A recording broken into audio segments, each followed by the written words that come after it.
Hey there, wizards, and welcome to part 2 of Unit 3 of Section 3 on creating in 3D.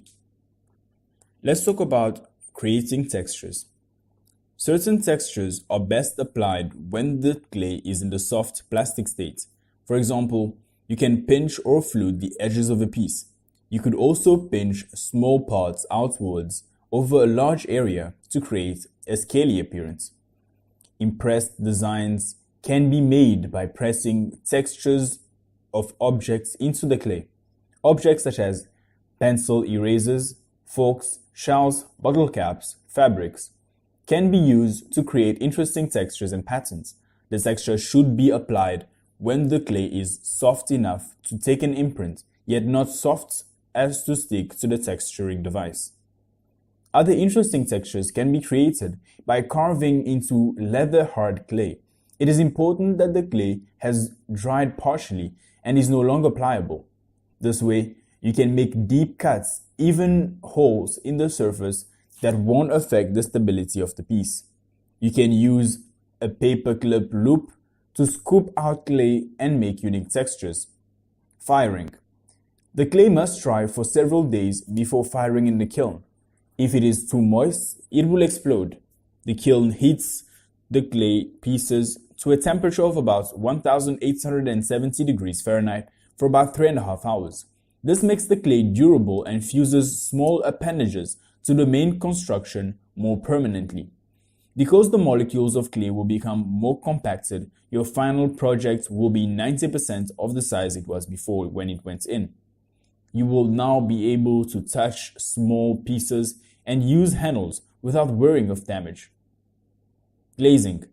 If you want your clay piece to be protected from water, you will want to apply a glaze.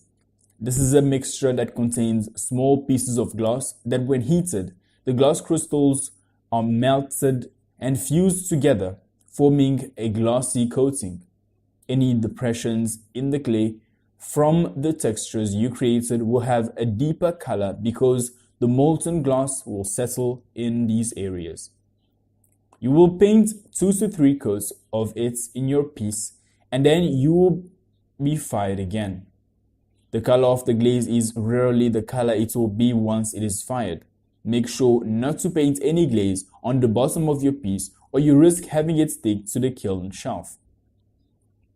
The only way to remove is destroying the piece. Let's look at an activity. After watching the videos, use the clay to create your own bowls using the 3 techniques. Show these to your friends and your teacher and discuss with your friends which of your techniques was easier and which of the 3 techniques you prefer working with. Now let's talk about relief technique. Relief is a structural technique where the sculpted elements remain attached to a solid background of the same material.